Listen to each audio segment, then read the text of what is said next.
সুপ্রিয় দর্শক ও সুধী, আসসালামু আলাইকুম, শুভ সকাল। সবাইকে অনেক অনেক শুভেচ্ছা এবং আমন্ত্রণ জানাচ্ছি বাংলা ভিশনের সরাসরি স্বাস্থ্য বিষয়ক সম্প্রচার মেডিনোভা ভালো থাকা অনুষ্ঠানটিতে। আপনাদের সাথে থাকছি আমি ডক্টর মলি। দর্শক, শীতের প্রচণ্ড প্রকোপ কিন্তু শুরু হয়ে গেছে এবং এই শীতে ঠান্ডা কাশির সমস্যার সাথে আরও একটি সমস্যা কিন্তু খুব বেশি মাত্রায় বেড়ে যায়, সেটা হচ্ছে শরীরের নানা জয়েন্টের পেইন। এবং এই পেনটা কিন্তু অনেক সময় বয়স্কদের বেশি হয়, আবার যারা কম বয়স্ক লম্বা সময় ধরে এক জায়গায় বসে কাজ করেন তাদেরও হয়, আবার নানা ধরনের কিন্তু অসুখ বিসুখের জন্যও কিন্তু পেনটা হয় এবং সেই সাথে ওজন বেড়ে গেলেও কিন্তু এই ধরনের প্রবলেমগুলো অনেকের হয়। তো সেই জায়গা থেকে আমরা কি কোনো ধরনের এক্সারসাইজ করবো কি না, বা আমরা কি কোনো ধরনের ব্যথা ওষুধ যে কন্টিনিউসলি খেয়ে যাই এটা কি কতটুকু সঠিক, এটা কি ঠিক কিনা এই সময়টাতে, বা আমরা কি ডক্টরের কাছে গিয়ে কোনো আগের থেকেই প্রতিরোধমূলক ব্যবস্থা নিতে পারি কিনা, এই বিষয়গুলো কিন্তু জেনে রাখা আমাদের খুবই জরুরি। কারণ লম্বা সময় ব্যথা ওষুধ খাওয়া যেরকমভাবে ক্ষতিকর, সেই সাথে যখন তখন আসলে নিজেদের মতো করে যে কোনো এক্সারসাইজ করতে গেলেও কিন্তু অনেক মাসেল পুল বা মাসেল ক্র্যাম্প এই ধরনের ব্যাপারগুলো ঘটে। তো আজকে আমরা চেষ্টা করব যে সমস্ত ধরনের জয়েন্ট পেনগুলো আপনাদের সামনে তুলে ধরার জন্য এবং সেই জায়গা থেকে আপনারা কী করবেন সেই বিষয়গুলো আপনাদের সামনে আলোচনা করার জন্য আমাদের আজকে বিষয়টিকে আমরা রেখেছি শরীরের বিভিন্ন জয়েন্টে ব্যথা, কারণ ও করণীয়। এবং এই বিষয়টি নিয়ে কথা বলবার জন্য আমাদের সাথে আজকে শুরুতে উপস্থিত আছেন অধ্যাপক doctor AK Khaliquzzaman Dipu, orthopaedics বিভাগ, ইউনিভার্সাল মেডিকেল কলেজ হসপিটাল। দর্শক, আমাদের আজকের অনুষ্ঠানটি আমরা সরাসরি সম্প্রচার করছি। আপনারা চাইলে জয়েন্টের যে কোনো সমস্যা নিয়ে আমাদের আজকের বিশেষজ্ঞ ডক্টরের সাথে সরাসরি ফোন করে কথা বলতে পারেন আমাদের স্ক্রলে দেখানো নম্বরে, এবং সেই সাথে ফেসবুক থেকে সরাসরি দেখতে লগ ইন করুন www.facebook.com/banglavision এই লিঙ্কটিতে। চলুন দর্শক, আজকে আলোচনা শুরু করা যাক। স্যারকে অনেক ধন্যবাদ জানাচ্ছি স্যার আমাদের সাথে আজকে স্টুডিওতে এসে জয়েন করার জন্য। আপনাকেও ধন্যবাদ। আমরা আলোচনা করছিলাম যে অনেক শীত বেড়ে গিয়েছে এবং শীতে কিন্তু আমাদের দেশের সবচেয়ে বড় যে সমস্যা সেটা থাকে যে ঠান্ডা কাশি খুব সমস্যা থাকে, কিন্তু এটার পরবর্তীতে যেটা হয় যে জয়েন্টের বিভিন্ন পেইন হয় এবং জয়েন্টের এই আড়ষ্টতার জন্য দেখা যায় মানুষ যে স্বাভাবিক কাজকর্ম সেগুলো একটু ব্যাহত হয়। তো এই সময়টাতে বা এটা ছাড়াও স্যার আপনার কাছে কী ধরনের প্রবলেমগুলো নিয়ে আসে এই জয়েন্টের বিষয়টিতে যদি আমাদেরকে একটু বলেন স্যার। আচ্ছা, আমাদের শরীরে 206টা হাড় আছে, কিন্তু জয়েন্টের সংখ্যা 306টি। অতএব এই প্রত্যেকটি জয়েন্টেই বিভিন্ন ধরনের সমস্যার জন্য ব্যথা নিয়ে আমাদের কাছে রোগীরা এসে থাকেন। তো আমি যদি এটাকে সহজভাবে বলতে চাই যে জয়েন্টের ব্যথা মূলত আঘাতজনিত কারণে হতে পারে, আবার আঘাত ছাড়াও হতে পারে। আঘাতজনিত কারণে যে ব্যথাটা হয় সেটাতে মূলত জয়েন্টের আশেপাশে যেই লিগামেন্টসগুলো থাকে বা সফট টিস্যু কভার থাকে, তাতে যদি কোনো ইনজুরি হয়, কোনো লিগামেন্ট যদি ছিঁড়ে যায়, তাহলে যেরকমভাবে জয়েন্টে ব্যথা হতে পারে, ঠিক তেমনিভাবে একটা জয়েন্ট কমপক্ষে 2টি হাড় নিয়ে তৈরি হয়। সেই হাড়ের এন্ডে বা মাথায় যদি কোনো ফ্র্যাকচার হয়, ভেঙে যায়, তাহলেও জয়েন্টের ব্যথা হতে পারে। তো এটা গেল একটা দিক। আঘাত ছাড়া যদি আমি বলি তাহলে বিভিন্ন ধরনের বাত আছে, আমরা যাদেরকে বলি ইনফ্লামেটরি আর্থ্রাইটিস, এগুলো যদি হয় তাহলে বিভিন্ন জয়েন্টে, বড় জয়েন্ট এবং ছোট জয়েন্ট, প্রত্যেকটি জয়েন্টে বিভিন্ন ধরনের বিভিন্নভাবে ব্যথা আসতে পারে।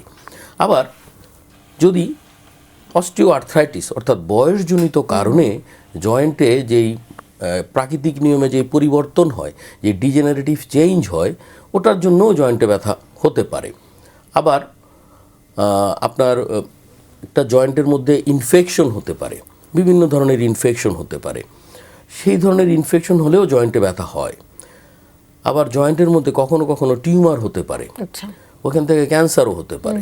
তো সেই ধরনের টিউমার বা ক্যান্সার হলেও কিন্তু জয়েন্টে ব্যথা হতে পারে। আবার কোনো সময় আমাদের রক্তে যদি ইউরিক অ্যাসিডের পরিমাণ বেড়ে যায়, আমরা যেটাকে গাউটি আর্থ্রাইটিস বলি, ওই সময়ও কিন্তু আমাদের কাছে রোগীরা তাদের জয়েন্টের বিভিন্ন ব্যথা নিয়ে উপস্থিত হন। স্যার, এই জায়গা থেকে সবচেয়ে কমন যে ইস্যুটা আসে, আমরা একে একে আসবো, তার আগে একটু স্যার জিজ্ঞেস করি যে অস্টিও আর্থ্রাইটিসের যে সমস্যাটা দেখা যায় যে আমাদের দেশের প্রেক্ষাপটে বয়সকালে খুবই বেশি বেড়ে যায়, ওয়েস্টার্ন কান্ট্রিগুলোতে আমাদের দেশে দেখা যায় এটা বেশি। এটার কারণটা আসলে কী থাকে এটার, এবং সেটা যদি আমরা আগে প্রতিহত করতে চাই যে ওই বয়সে যাওয়ার আগে আমি আর একটু ভালো থাকতে চাই, সেক্ষেত্রে অস্টিও আর্থ্রাইটিসের পেইন যাতে আমাকে সেভাবে করে আসলে আক্রমণ না করে, তো সেই জায়গা থেকে আমরা কীভাবে আসলে বলবো? আচ্ছা, অস্টিও আর্থ্রাইটিস বা ডিজেনারেটিভ চেঞ্জ, এটা তো বয়সজনিত সমস্যা, ইতিমধ্যেই আলোচনা হলো। তো মূলত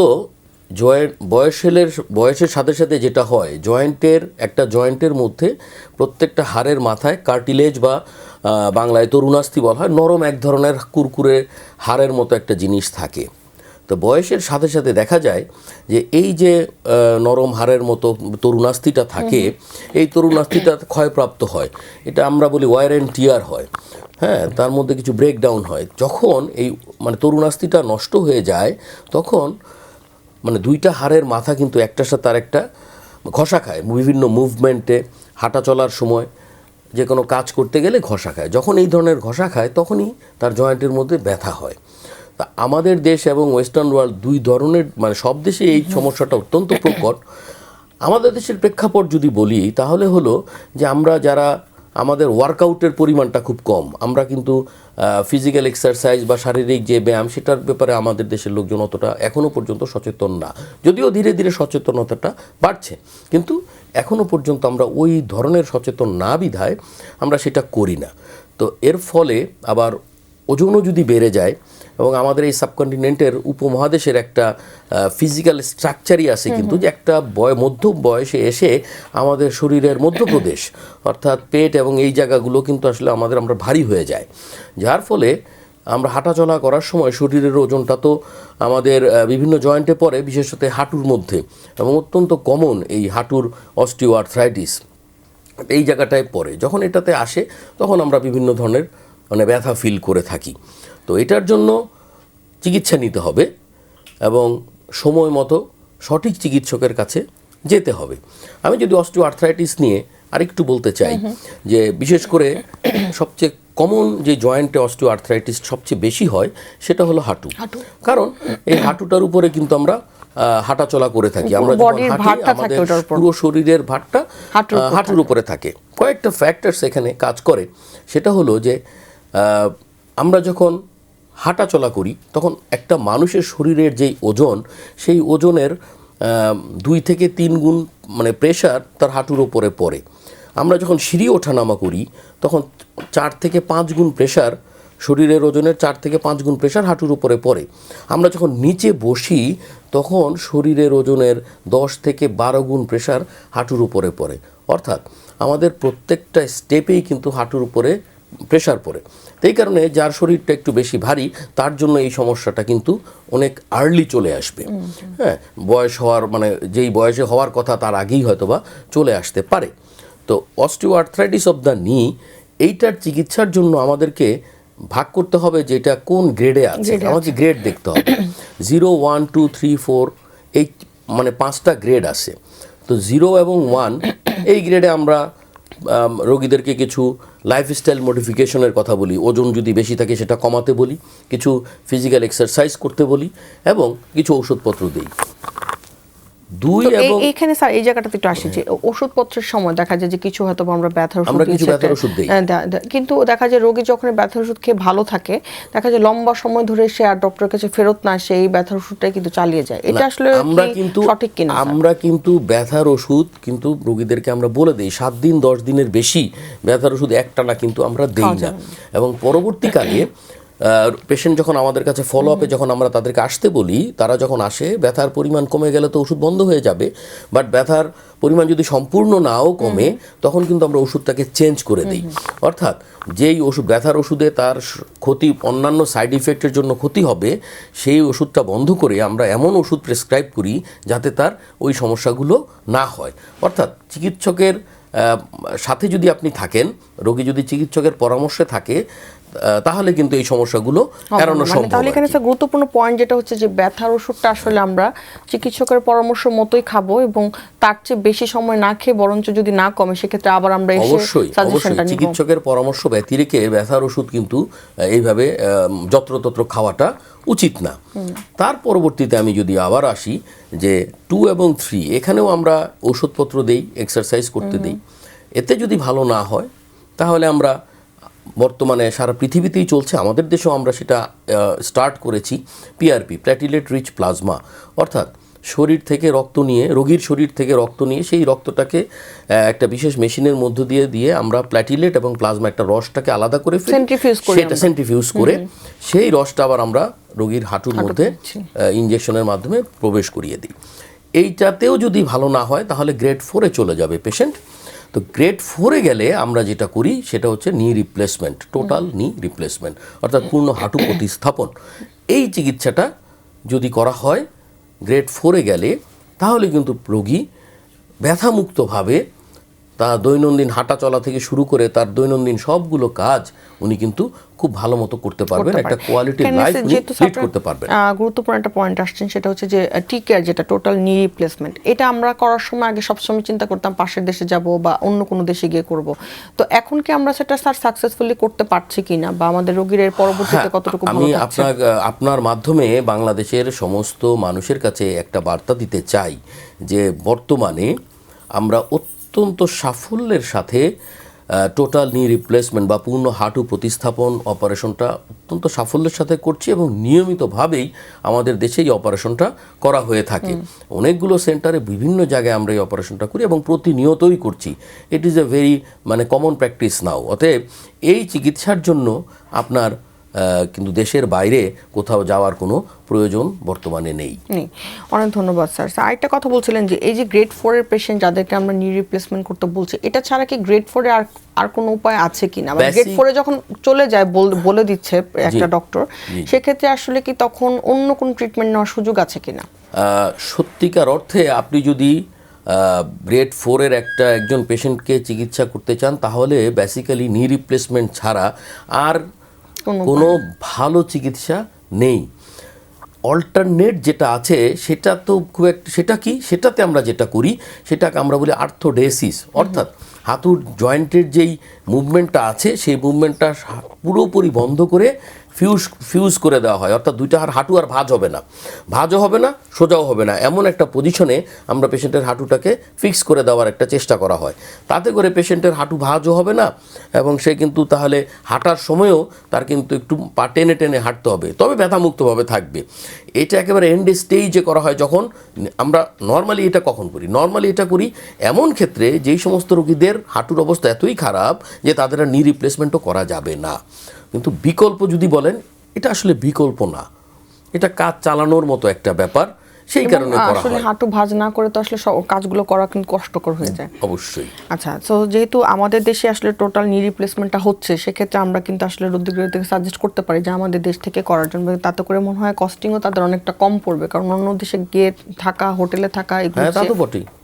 আচ্ছা স্যার, আপনি আরেকটা কথা আমাদের সেটা বলছিলেন যে সেটা হচ্ছে যে হাঁটুতে আমাদের কিন্তু কিছু ডিজিজও হয়, বা হাঁটু না আমাদের বিভিন্ন জয়েন্টের, সেটা হচ্ছে টিবি বা টিউমার জিনিসগুলো হয়। তো এটার আমরা সাইন সিমটমসগুলো কিভাবে বুঝবো যে আমাদের এরকম কিছু হয়েছে কিনা? যদি আমি বলি টিউবারকুলোসিস বা যক্ষা, এটা জয়েন্টের মধ্যে টিবি বা যক্ষা অত্যন্ত বেশ কমন, এবং আমাদের দেশে এবং এই সাবকন্টিনেন্টে কিন্তু অ্যাজ এ হোল যক্ষাটা খুব কমন জিনিসে।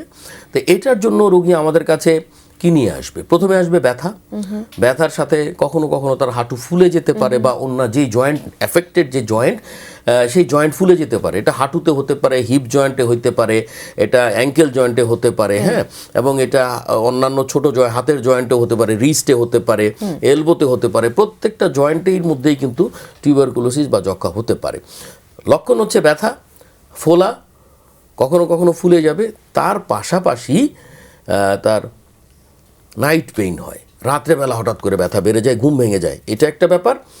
আরেকটা হলো যে পেশেন্টের কিন্তু বিকেলবেলা সন্ধ্যার দিকে অল্প অল্প জ্বর আসবে, তার কিন্তু খাবারের যে রুচি সেটা নষ্ট হয়ে যাবে, তার ওজন কমে যাবে, এই জিনিসগুলো পাশাপাশি হবে। তো এই জিনিসগুলো আসলে একজন অর্থোপেডিক সার্জনের কাছে গেলে উনি পুরো জিনিসটাকে ইভালুয়েট করে, হিস্ট্রি, এক্সামিনেশন এগুলো করে তারপর উনি সিদ্ধান্ত নেবেন, এবং এটা যত দ্রুত সিদ্ধান্ত নেওয়া যাবে তত দ্রুত চিকিৎসা করা যাবে এবং তত দ্রুত রোগী ভালো হবে। আর এটার যদি সময় বেশি নেই, আমরা এটা রোগটা ধরার জন্য যদি সময় কালক্ষেপণ হয়, সময় যদি বেশি লাগে, তাহলে সেক্ষেত্রে কিন্তু তার জয়েন্টটা নষ্ট হয়ে যাবে, জয়েন্ট ডিস্ট্রাকশন হয়ে যাবে, তখন কিন্তু ওইখান থেকে রিভার্স করা, ফেরত আসাটা কঠিন।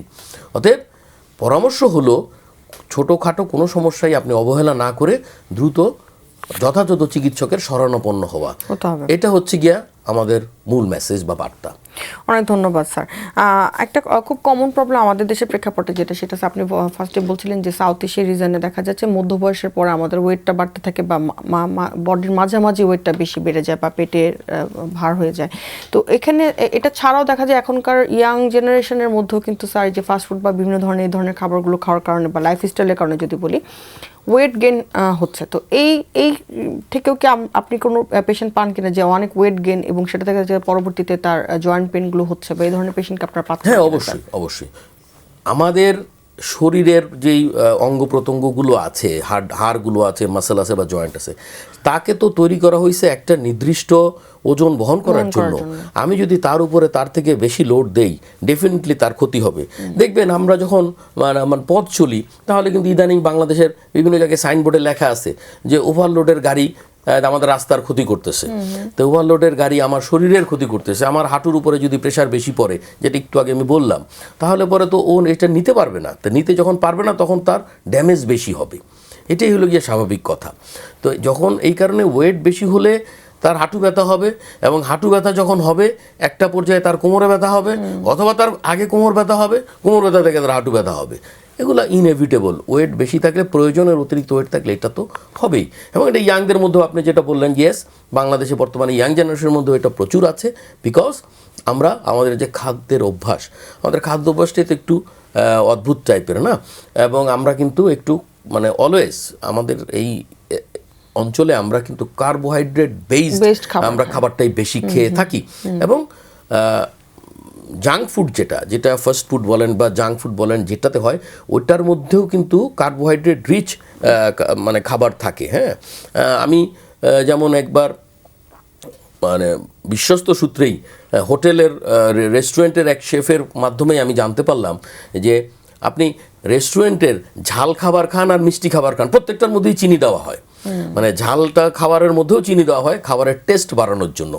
তো এই যে আপনি এই জিনিসটা খেয়াল করেন যে আপনি যখনই রেস্টুরেন্ট হোক বা ফাস্ট ফুডের খাবার খাবেন, তা আপনি কিন্তু এক্সট্রা কিছু কার্বোহাইড্রেট বা কিন্তু আপনি অটোমেটিক কনজিউম করছেন, এবং আরও বিভিন্ন প্রসেসড ফুড আছে। হ্যাঁ, তো এগুলোর মধ্যেও কিন্তু একই জিনিস, একই সমস্যাগুলো আপনার এখানে আসবে আর কি। হ্যাঁ স্যার, এই যে ওয়েট গেইনের ইস্যুটা যেহেতু আমরা বলছিলাম, যে দেখা যাচ্ছে কি যে যখন মধ্যবয়স্ক থেকে লেট স্টেজে যাচ্ছে, তখন কি আমরা এই ওয়েট গেইনের জন্য কি কোনো ধরনের এক্সারসাইজ সাজেস্ট করি কিনা, যে এই ধরনের এক্সারসাইজগুলো করলে একটু ওয়েটটা কমালে হয়তো আমাদের ব্যথাগুলো একটু কমে যাবে, এরকম আছে কি? জি, আসলে আপনার সপ্তাহে 7 দিনের মধ্যে কেউ যদি 7 দিন নাও পারে, অ্যাটলিস্ট 4 থেকে 5 দিন তো ফিজিক্যাল এক্সারসাইজ কমপক্ষে আধা ঘন্টা করে করা উচিত। আমাদের প্রত্যেকেরই করা উচিত শরীর সুস্থ রাখার জন্য।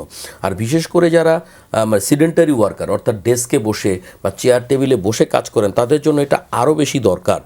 এবং আর অ্যাজ এ হোল বিশেষ করে বয়স্ক মানুষদের ক্ষেত্রে হাঁটা, হ্যাঁ, কমপক্ষে আধা ঘন্টা প্রতিদিন হাঁটা, এটা তো সবার জন্যই উপকার। এবং হাঁটার উপকারটা কি সেটা আমি আরেকটু পরে বলবো আপনাকে, আরেকটা এটার সাথে একটা ডিজিজ রিলেট করে বলবো, যে অস্টিওপোরোসিস, হ্যাঁ, বয়সজনিত কারণে আমাদের হাড়ের যে গুণগত মান যে কমে যায়, সেটাকে ঠেকানোর মানে বেস্ট এবং সবচেয়ে সিম্পল এক্সারসাইজ হচ্ছে হাঁটা।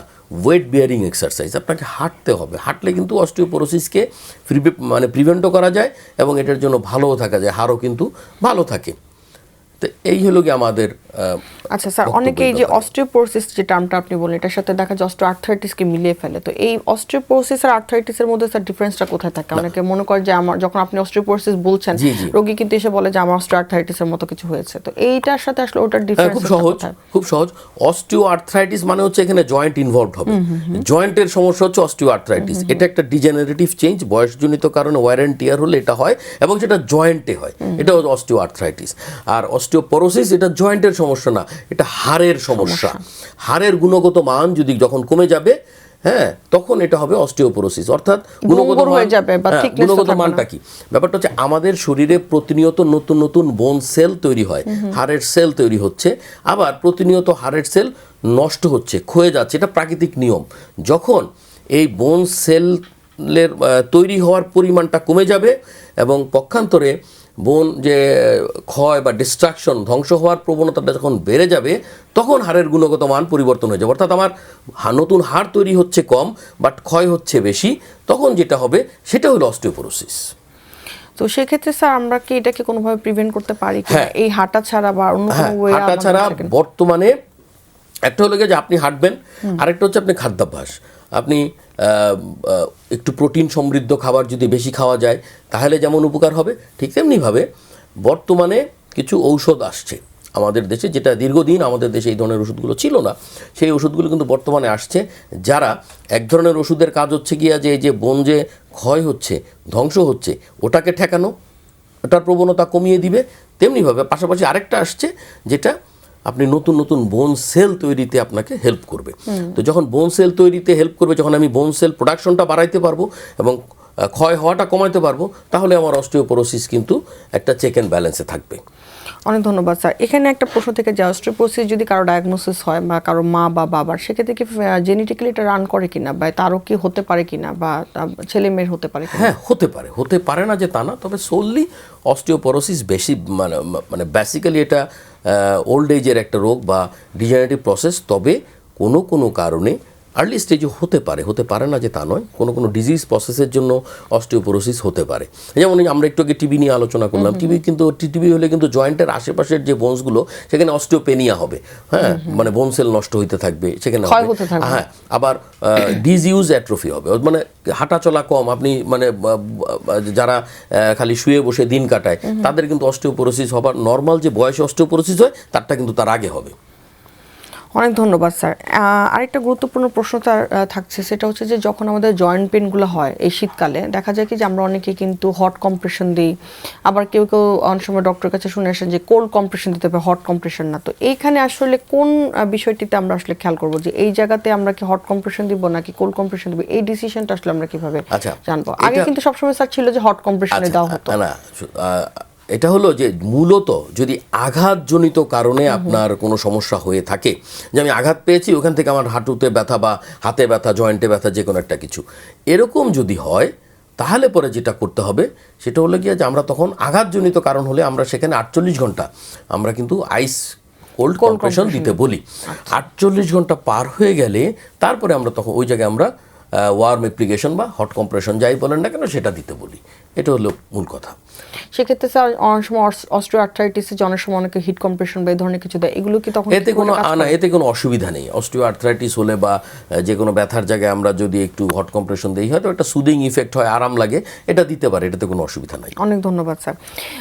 আরেকটা সমস্যা যেটা স্যার জয়েন্টের ক্ষেত্রে হয়ে থাকে, সেটা হচ্ছে যে লম্বা সময় ধরে স্যার বলছিলেন যে সেডেন্টারি ওয়ার্কার যারা, যে দেখা যাচ্ছে সকাল 8টা-5টা অফিস করছে, পুরোটা সময় কম্পিউটারের সামনে বসা বা এক জায়গায় বসে কাজ করছে, তাদের ক্ষেত্রে দেখা যায় ঘাড়ের সমস্যা বা ফ্রোজেন নেক, এই ব্যাপারগুলো অনেক সময় ঘটে থাকে।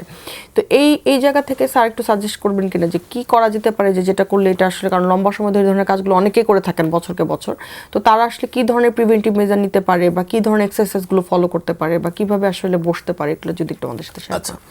সেটা হলো যে যারা এই কম্পিউটার বা ডেস্ক জব এরকম ঘন্টার পর ঘন্টা ধরে করে থাকেন, তাদের প্রতি আমি সবসময় পরামর্শ দিই যে প্রথমত আপনার চেয়ারের যে হাইট এবং আপনার ডেস্কের হাইট, এটাকে আপনি ব্যালেন্স করবেন কম্পিউটারের স্ক্রিনের সাথে, যাতে করে আপনাকে সোজাসুজি আপনার আই লেভেলে যেন আপনার কম্পিউটারের স্ক্রিনটা থাকে, যাতে করে আপনার ঘাটটা নিচু বা উঁচু করতে না হয়। এটা 1 নম্বর। 2 নম্বর হচ্ছে যে আপনি একটানা এবং আমরা অভিজ্ঞতা থেকে দেখেছি, আমি নিজেও যখন কম্পিউটারে কাজ করতে হয় তখন আমরা দেখেছি যে 1 ঘন্টা বা আপনার টানা যখন কাজ করবেন, একটা পর্যায়ে আপনার ঘাড়ের পজিশন আপনি যেভাবে শুরু করেছেন সেভাবে কিন্তু আপনি থাকেন না, আপনার পজিশনটা অল্টার হয়ে যায়, হ্যাঁ, একটা বেকায়দা জায়গায় চলে যায়, এটা অটোমেটিক যায়। এই কারণে আমি বলি 1 ঘন্টা কাজ করার পরে আপনি ডেফিনেটলি মানে 2 থেকে 5 মিনিটের জন্য একটা ছোট্ট ব্রেক নেবেন। জাস্ট আপনি আপনার ডেস্ক থেকে উঠলেন, একটু হাঁটাহাঁটি করে আপনি আবার বসেন, তাহলে কিন্তু আপনার পোস্টারটা আপনি আবার ঠিক করে নিলেন। তা এইটা হলো গিয়া মানে প্রতিরোধমূলক একটা ব্যাপার, যেটা যদি করেন তাহলে কিন্তু অনেক আরামে থাকবেন। কিন্তু আমরা কাজের মধ্যে যখন মানে একবারে ডুবে যাই তখন আর উঠতে পারি না, এটা একটা সমস্যা হয়ে যায়। কিন্তু 1 ঘন্টা পরে আমি মনে করি 2 থেকে 5 মিনিটের জন্য একটা ব্রেক নেওয়া দরকার, মানে একটু হেঁটে এসে তারপর আবার আমরা যদি বসি তাহলে আবার আমরা ঠিকঠাকভাবে মানে বসলাম, আমার পোস্টার যেটা অল্টার হয়েছিল, নষ্ট হলো, সেটা ঠিক হলো। তো এইটা যদি আমরা করতে পারি তাহলে আমার মনে হয় এটা অনেক ভালো হবে আর কি। অনেক ধন্যবাদ স্যার। আমাদের জয়েন্টের ব্যথা নিয়ে স্যার আরও অনেকগুলো গুরুত্বপূর্ণ আলোচনা আছে, তার আগে একটা ছোট্ট বিরতি নিয়ে আসছি স্যার, বিরতির পর ফিরে এসে বাকি আলোচনা করব। সুপ্রিয় দর্শক, মেডিনোভা ভালো থাকুন অনুষ্ঠানটির এ পর্যায়ে সময় হয়ে এসেছে ছোট্ট একটি বিরতিতে যাবার। বিরতির পর ফিরে আসছি, থাকবেন আমাদের সাথেই।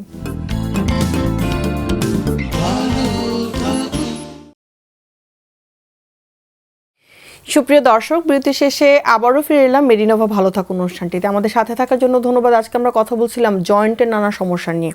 স্যার, যাওয়ার আগে একটা গুরুত্বপূর্ণ প্রশ্ন ছিল যে এই সময়টা তো অনেকের হয়, বা এটা ছাড়াও হয়, শীতের ছাড়াও হয়, সেটা হচ্ছে ফ্রোজেন শোল্ডার। এবং দেখা যায় আমরা ব্যথাটাকে নিয়ে অনেকদিন বহন করার পর আস্তে আস্তে মানে পিছনের দিকে নেমে যায়, হাতের দিকে চলে যায়। তো এই জায়গা থেকে স্যার বাসাতে আমরা কি করতে পারি, আর যদি ভালো না হয় সেক্ষেত্রে আমরা কি করতে পারি? আচ্ছা, যেটা ফ্রোজেন শোল্ডার বা অ্যাডহেসিভ ক্যাপসুলাইটিস শোল্ডার জয়েন্টের একটা সমস্যা। এখানে কি হয়, শোল্ডার জয়েন্টটা ধীরে ধীরে জমে যেতে থাকে। শোল্ডার জয়েন্টের আশেপাশে যেই তার যে স্ট্রাকচারসগুলো আছে সেটা কিন্তু আস্তে আস্তে জমে যেতে থাকে, যার কারণে জয়েন্টটা স্টিফ হয়ে যায়, ফিক্সড হয়ে যায়। মুভমেন্ট করতে গেলে, কাজকর্ম করতে গেলে, ইভেন দেন কাপড় চোপড় পরতে গেলেও অত্যন্ত কষ্ট হয়। তো এইটার জন্য সেটার এই রোগের প্রথম চিকিৎসা হচ্ছে এক্সারসাইজ বা ব্যায়াম। আমরা নির্দিষ্ট কিছু ব্যায়াম কিন্তু রোগীদেরকে দেখিয়ে দিয়ে থাকি। সেই এক্সারসাইজটা তার কিন্তু করতে হয় বাসায়, বা করতে হবে। হ্যাঁ, শুধু চিকিৎসা ঔষধ দিয়ে বা অন্য প্রক্রিয়ায় কিন্তু এটা যাবে না। তো এর প্রথম কাজ হচ্ছে এক্সারসাইজ করা এবং ব্যায়াম করা। উনি ব্যায়াম করবেন এবং পাশাপাশি আমরা কিছু ওষুধপত্র দিব, সেটা উনি খাবেন। এবং হট কম্প্রেশন বা একটু গরম শেক এখানে দিতে পারেন, তাহলে আরাম লাগবে। এবং তাতে করে যদি ভালো না হয় তাহলে আমরা অন্য পদ্ধতিতে যাব। আমরা কখনো কখনো এই জয়েন্টের মধ্যে একটা ইন্ট্রাআর্টিকুলার ইনজেকশন দিয়ে থাকি, স্টেরয়েড। আবার তাতেও যদি ভালো না হয় আমরা রোগীকে ঘুম পাড়িয়ে পুরো জয়েন্টটাকে কিন্তু হাতটাকে মানে ঘুরিয়ে দিতে হয়, জয়েন্টটাকে চালু করে দিতে হয়। আমরা এটাকে বলি মোবিলাইজেশন আন্ডার অ্যানেস্থেশিয়া। এবং এই প্রক্রিয়াগুলো করার পরেও কিন্তু সে মানে সজ্ঞান থাকা অবস্থাটা করতে পারছে না। তো এটা করার পরে তারপরে কিন্তু তাকে আমাদের যেই শেখানো যে ব্যায়াম বা এক্সারসাইজগুলো আছে সেটা তার করতে হবে। এবং এখানে ইম্পর্ট্যান্ট একটা জিনিস হচ্ছে যে এই রোগটার সাথে, অ্যাডহেসিভ ক্যাপসুলাইটিস বা ফ্রোজেন শোল্ডারের সাথে ডায়াবেটিসের একটা সরাসরি যোগাযোগ আছে।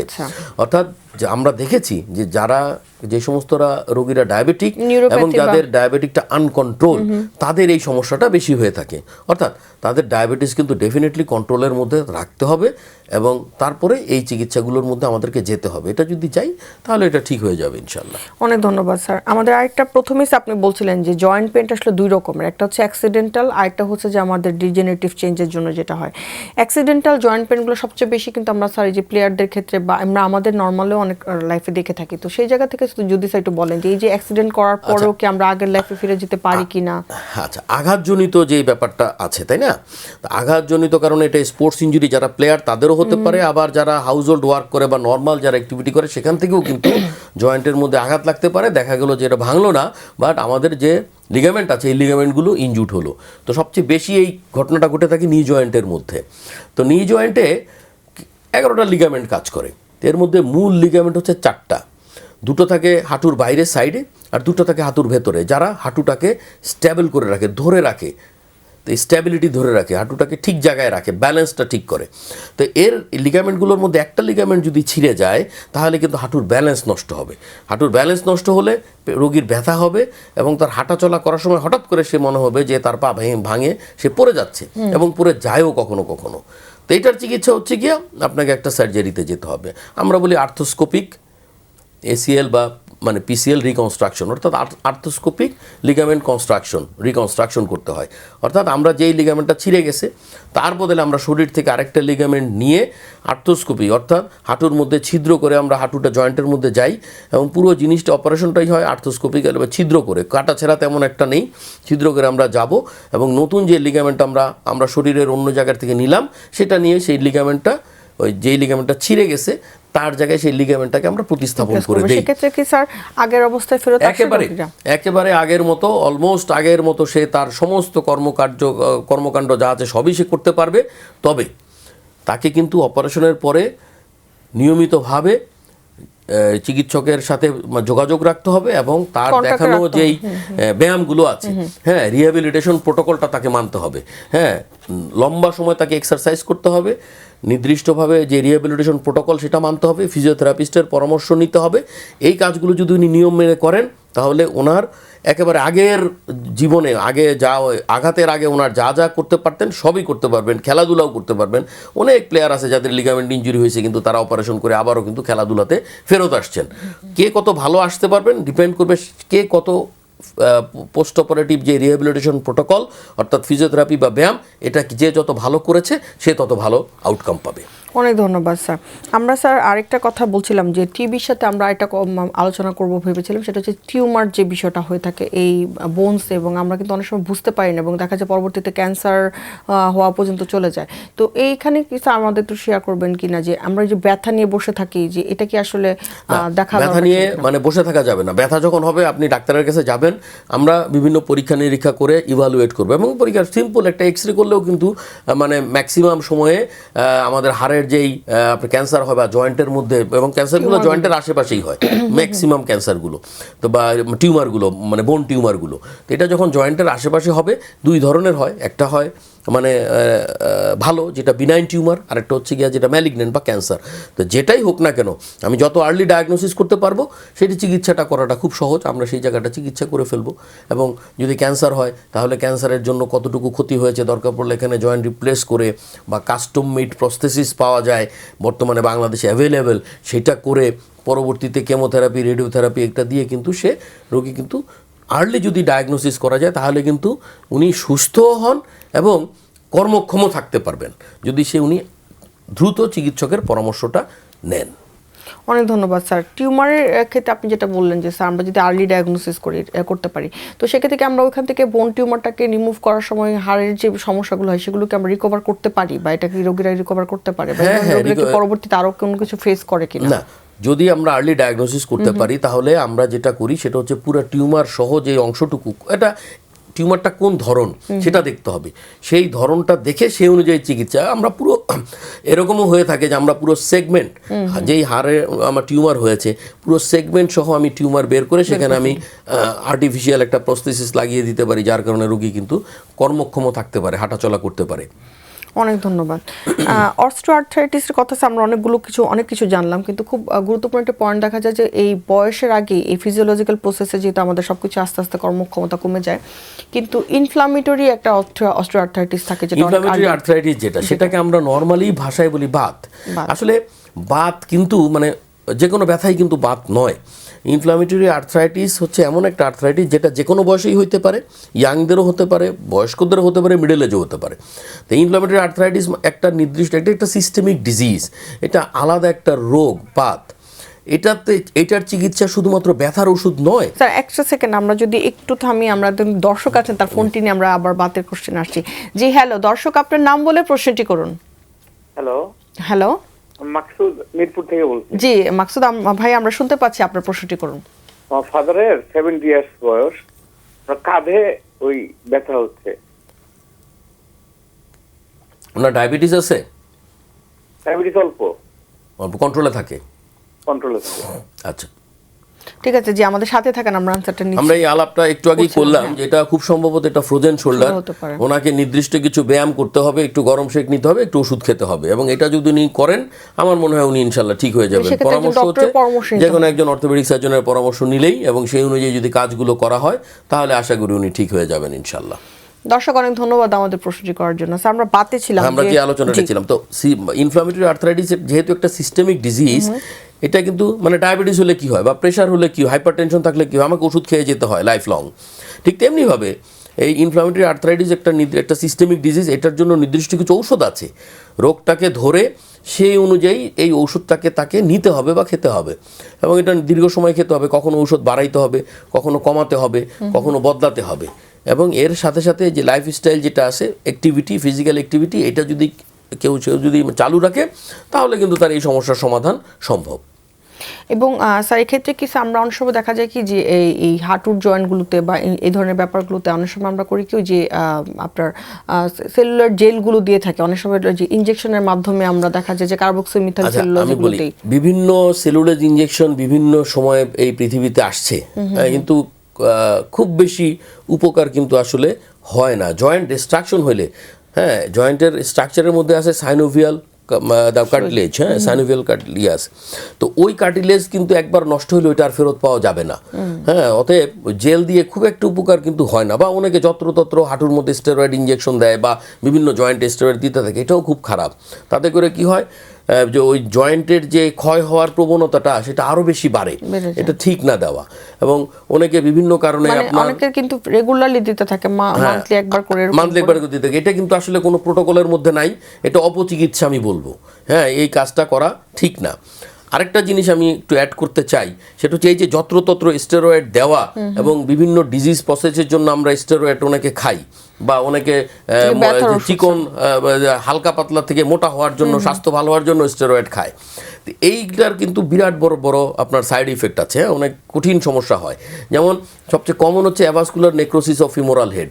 আমাদের এই উরুর যেই হাড়টা আছে বড়, হিপ জয়েন্ট যেটা, এই হিপ জয়েন্টের মধ্যে যে বলটা থাকে সেটা কিন্তু নষ্ট হয়ে যায়। ক্ষয় হয়ে যায়। এবং তখন কিন্তু এটা নষ্ট হয়ে যখন হয়ে যায় তখন কিন্তু ওদের মানে ইয়াং থেকে শুরু করে বয়স্ক পর্যন্ত ওইটা হতে পারে। এবং এটা যখন হয় তখন কিন্তু আমাদেরকে ওই হিপ রিপ্লেসমেন্ট করতে হয়। হ্যাঁ, সেটার জন্য কিন্তু ওই হেডটাকে ফেলে দিয়ে ব্যথা, হাঁটুর ব্যথা সবই ডেভেলপ তখন কিন্তু আমাদের মানে টোটাল হিপ আর্থোপ্লাস্টি বা টোটাল হিপ রিপ্লেসমেন্ট করতে হয়।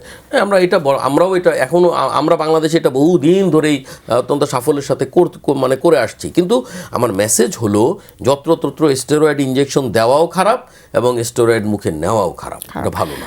স্যার, আরেকটা কথা আপনি বলছিলেন যে ব্যথানাশক ওষুধটা দেখা যায় 7 দিন বা 10 দিন দেওয়া হয়েছে, কিন্তু অনেক সময় দেখা যায় বিভিন্ন ধরনের সার্জারির পরে আমরা 1 মাস 1.5 মাসও দিয়ে যাচ্ছি।